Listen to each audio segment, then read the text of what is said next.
অতীতে বাংলাদেশকে যারা স্বীকার করে নাই তারাই বেশি দুষ্টামি করছে, মির্জা ফখরুল। নির্বাচনের পরিবেশ নষ্ট করতে র্যাবের ওপর হামলা, মিয়া গোলাম পরোয়ার। মুখ ধোয়ার পর কনেকে দেখে আটকে উঠল বর, অভিযোগ গড়ালো আদালতে। গাজার বোর্ড অফ পিসে পুতিনকে আমন্ত্রণ জানিয়েছেন ট্রাম্প। দর্শক, সোনালী নিউজের আজকের আয়োজন সোনালী সারাদিনে সবাইকে স্বাগত জানাচ্ছি। দিনের শীর্ষ নিউজগুলো নিয়ে সাথে আছি আমি দিলরুবা খান। শুনছিলেন শিরোনাম, এবারে বিস্তারিত। অতীতে বাংলাদেশকে যারা স্বীকার করে নাই তারাই এখন সবচেয়ে বেশি দুষ্টামি করছে বলে মন্তব্য করেছেন বিএনপির মহাসচিব মির্জা ফখরুল ইসলাম আলমগীর। রাজধানীর ডিপ্লোমা ইঞ্জিনিয়ারিং ইনস্টিটিউটে আয়োজিত মঙ্গলবার এক আলোচনা সভায় তিনি এ মন্তব্য করেন। পরিকল্পিতভাবে বিএনপির বিরুদ্ধে প্রচারণা হচ্ছে দাবি করে মির্জা ফখরুল বলেন, বিএনপি তো এখন ওদের সবচেয়ে বড় শত্রু। জামায়াতের নাম উল্লেখ না করে মির্জা ফখরুল ইসলাম আলমগীর বলেন, ওই সময় যারা মানুষ মেরেছে, আমাদের মা বোনদের সম্ভ্রম হানি করেছে, পাকিস্তান হানাদার বাহিনীর হাতে আমাদের মা বোনদের তুলে দিয়েছে, সেই হিসাব আমরা ভুলি নাই।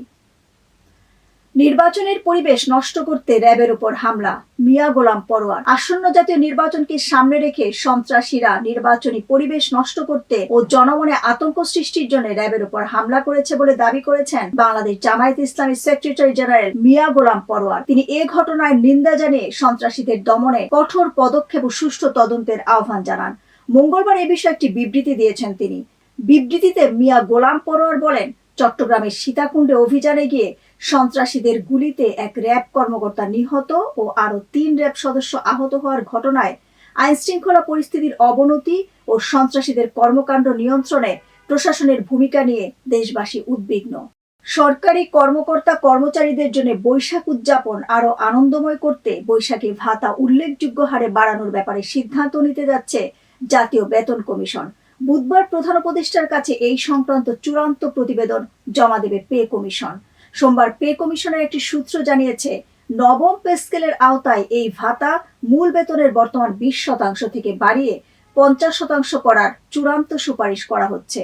সরকারি কর্মকর্তা কর্মচারীরা বর্তমানে মূল বেতনের 20% বৈশাখী ভাতা পেয়ে থাকেন।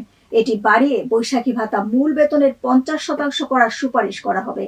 এ সংক্রান্ত যাবতীয় কাজ শেষ পর্যায়ে রয়েছে এবং বুধবার এটি অনুমোদনের জন্য প্রধান উপদেষ্টার দপ্তরে পাঠানো হবে। বাবার অবহেলা ও সমাজের নির্মমতার শিকার হয় ছোট্ট আফিয়া। মাথার উপর ছাদহীন অনিশ্চিত জীবনে দিন কাটানো সেই শিশুটির পাশে দাঁড়ান বিএনপির ভারপ্রাপ্ত চেয়ারম্যান তারেক রহমান। তার নির্দেশনা ও যশোর বিএনপির উদ্যোগে আজ নতুন ঘর, শিক্ষার নিশ্চয়তা এবং নিরাপদ জীবনের স্বপ্ন ফিরে পেয়েছে আফিয়া ও তার মা মুনিরা খাতুন। বিস্তারিত ডেস্ক রিপোর্টে।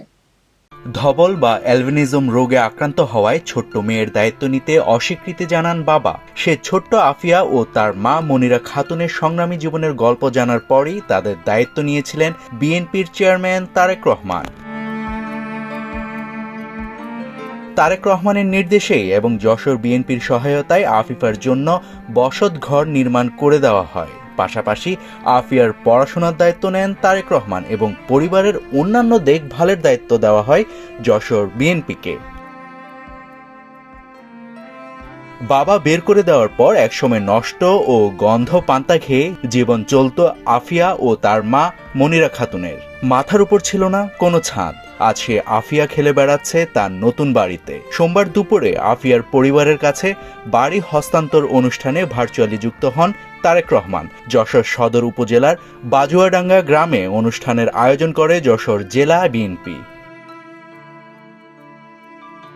এ সময় তারেক রহমান বলেছেন, আফিয়ার মতো দেশে এমন অসংখ্য অসহায় পরিবার আছে। বিএনপি প্রচলিত রাজনীতির বাইরে এমন আফিয়াদের পাশে দাঁড়ানোর চেষ্টা সবসময় করে আসছে। তবে শুধুমাত্র একটি রাজনৈতিক দল হিসেবে এই বিশাল দায়িত্ব বহন করা বিএনপির জন্য অত্যন্ত কঠিন। সেজন্য আমরা বলছি, বাংলাদেশের মানুষের সমর্থন পেলে আগামীতে সরকার গঠন করতে পারলে আমরা ফ্যামিলি কার্ডের মাধ্যমে এই সেবাগুলো নিশ্চিত করব।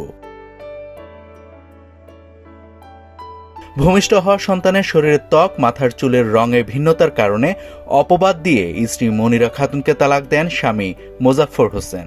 শিশু আফিয়ার বয়স তখন মাত্র 8 মাস। নাভিদ হাসান, সোনালী নিউজ। বিয়ের আনুষ্ঠানিকতা সম্পূর্ণ করে নতুন জীবনের স্বপ্ন দেখছিলেন বর কনে, কিন্তু বাসর রাতে কনে মুখ ধোয়ার পরে নাটকীয় মোড় নেয় পুরো ঘটনা। বর রায়হান কবিরের অভিযোগ, বিয়ের আগে যাকে দেখানো হয়েছিল বাসর ঘরে থাকা নববধূ সেই নারী নন। কনে বদলের এই অভিযোগ ঘিরে ঠাকুরগাঁয়ের রানীর সংকইলে বিয়ের আনন্দ পরিণত হয়েছে মামলার জটিলতায়। ঘটনাটি ঠাকুরগাঁও জেলা জুড়ে আলোচনার জন্ম দিয়েছে। বিয়ের কয়েক ঘন্টার মধ্যেই উভয় পক্ষের পাল্টাপাল্টি মামলায় বিষয়টি আদালত পর্যন্ত গড়ায়। উভয় মামলার পরিপ্রেক্ষিতে সোমবার আদালত রায়হান কবিরের জামিন আবেদন নামঞ্জুর করে তাকে কারাগারে পাঠানোর নির্দেশ দেন। সামান্য দরপতনের পর আবারও বড় উল্লঙ্ঘন ঘটেছে স্বর্ণের দামে। সবশেষ লাফে ভেঙে গেছে আগের সব রেকর্ড। ইতিহাসের সর্বোচ্চ পর্যায়ে পৌঁছেছে মূল্যবান এই ধাতুর দাম। একই সঙ্গে রূপার দামও ছুঁয়েছে নতুন উচ্চতা। বিস্তারিত ডেস্ক রিপোর্টে। সামান্য পতনের পর আবারও বড় এক লাফ দিয়েছে স্বর্ণের দাম। এবারের লাফে পুরনো সব রেকর্ড ভেঙে ইতিহাসের সর্বোচ্চ পর্যায়ে পৌঁছেছে মূল্যবান ধাতুটির দাম। একই সঙ্গে রূপার দামও ছুঁয়েছে নতুন রেকর্ড। মার্কিন প্রেসিডেন্ট ডোনাল্ড ট্রাম্প ইউরোপের কয়েকটি শীর্ষ দেশকে শুল্ক আরোপের হুমকি দেওয়ার পর এ পরিস্থিতির তৈরি হয়েছে বিশ্ববাজারে। সোমবার মার্কিন স্পট মার্কেটে লেনদেনের এক পর্যায়ে প্রতি স্বর্ণের দাম বেড়ে সর্বোচ্চ $4,690.59 পৌঁছায়। একই সময়ে রূপার দাম উঠে যায় আউন্স। এক আউন্স সমান প্রায় 2.43 ভরি প্রতি $94.12, যা ইতিহাসের সর্বোচ্চ। শনিবার 17 জানুয়ারি ডেনমার্কের স্বায়ত্তশাসিত অঞ্চল গ্রিনল্যান্ডকে যুক্তরাষ্ট্রের অধীনে নেওয়ার পরিকল্পনার বিরোধিতা করায় যুক্তরাষ্ট্র, France, Germany, Denmark, Norway, Sweden, Netherlands ও ফিনল্যান্ডের উপর শুল্ক আরোপের ঘোষণা দেন ট্রাম্প। এসব দেশ থেকে আমদানি করা সব ধরনের পণ্যের উপর আগামী 1 ফেব্রুয়ারি থেকে অতিরিক্ত 10% শুল্ক কার্যকর হবে বলে জানান তিনি। পোস্টে ট্রাম্প হুঁশিয়ারি উচ্চারণ করে বলেন, যতক্ষণ না পর্যন্ত যুক্তরাষ্ট্রকে গ্রিনল্যান্ড কেনার অনুমতি দেওয়া হবে ততক্ষণ ইউরোপের মিত্রদের উপর শুল্ক আরোপ ক্রমবর্ধমান হারে অব্যাহত রাখা হবে। এমন উদ্যোগের মধ্যে নিরাপদ বিনিয়োগ হিসেবে স্বর্ণ ও রূপার দিকে ঝুঁকেছেন বিনিয়োগকারীরা। এশিয়ার বাজারেও দিনের শুরুতেই এই প্রবণতা স্পষ্ট হয়ে উঠেছে। বিশ্লেষকদের মতে শুল্ক আরোপ ও সম্ভাব্য বাণিজ্য উত্তেজনা ঘিরে অনিশ্চয়তা বাড়ায় বিনিয়োগকারীরা ঝুঁকিপূর্ণ সম্পদ স্বর্ণ ও রূপার মতো নিরাপদ সম্পদের দিকে ঝুঁকছেন।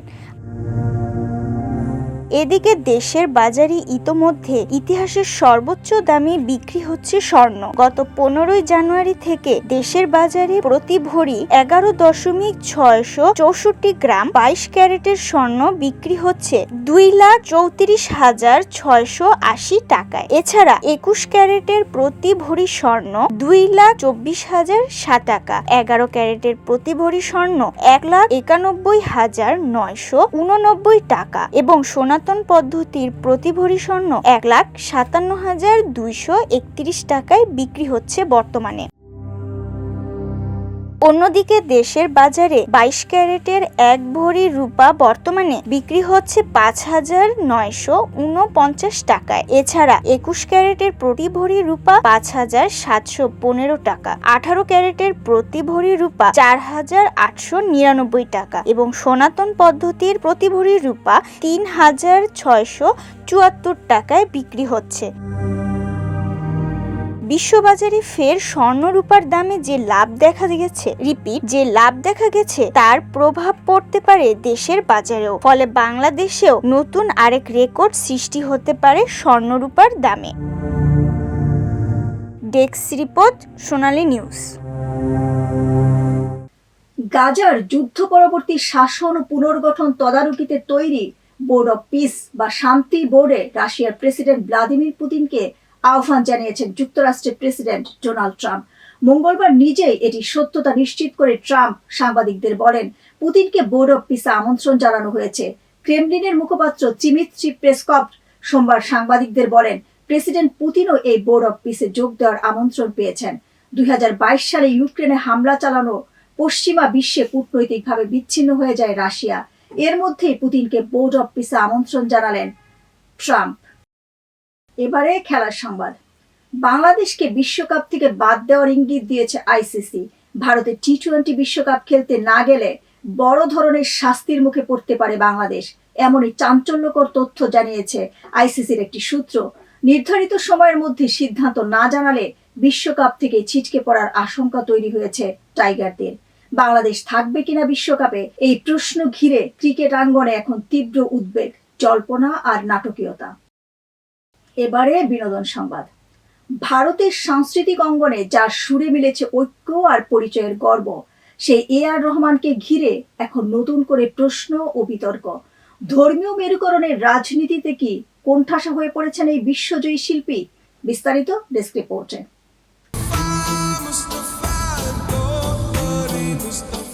ভারতের সঙ্গীত মানচিত্রে একটি নাম মানেই গর্ব, গ্লোবাল পরিচয় আর শিকড়ে ফেরার আবেগ। তিনি এ.আর. রহমান। 3.5 দশকের সঙ্গীত কেরিয়ারে যিনি শুধু গান বানাননি, একটি প্রজন্মের অনুভূতিকে সুরে বেঁধেছেন। দক্ষিণী সিনেমার গণ্ডি পেরিয়ে বলিউড, হলিউড সবখানে নিজের প্রতিভার স্বাক্ষর রেখেছেন। পেয়েছেন অস্কারের মতো বড় পুরস্কার। দেশের জন্য বয়ে এনেছেন সুনাম। দেশের জন্য তার অবদান প্রশ্নাতীত। স্বাধীনতা দিবস কিংবা প্রজাতন্ত্র দিবস বন্দে মাতরম বাজলেই আজও মানুষের বুক ভরে যায় গর্বে। সম্প্রতি মাদ্রাজ মজুটের বিস্ফোরণের পর যেভাবে রাজনৈতিক মহলে প্রতিক্রিয়া এসেছে, সেই প্রেক্ষাপটে এ.আর. রহমানের নাম জড়িয়ে পড়ে বিতর্কে। তিনি আজ ধর্মীয় মেরুকরণের রাজনীতির শিকার। মুসলিম হওয়ায় কি বলিউডে কাজ কমে গেছে? রাজনীতির অদৃশ্য দেয়ালে তাকে কি ঠেলে দেওয়া হচ্ছে কোণঠাসা করে? যে মানুষটির সুরে ধর্ম, ভাষা, জাত সব ভেদাভেদ মুছে যায়, তাকেই আজ বিচার করা হচ্ছে পরিচয়ে। এ.আর. রহমান আজ শুধু একজন সঙ্গীত পরিচালক নন, তিনি ভারতের সাংস্কৃতিক আত্মার অংশ। তাকে কোণঠাসা করা মানে শিল্পকেই সংকুচিত করা। ডেস্ক রিপোর্ট, সোনালী নিউজ। দর্শক, আজ এ পর্যন্তই। সোনালী নিউজের সাথে থাকার জন্য ধন্যবাদ।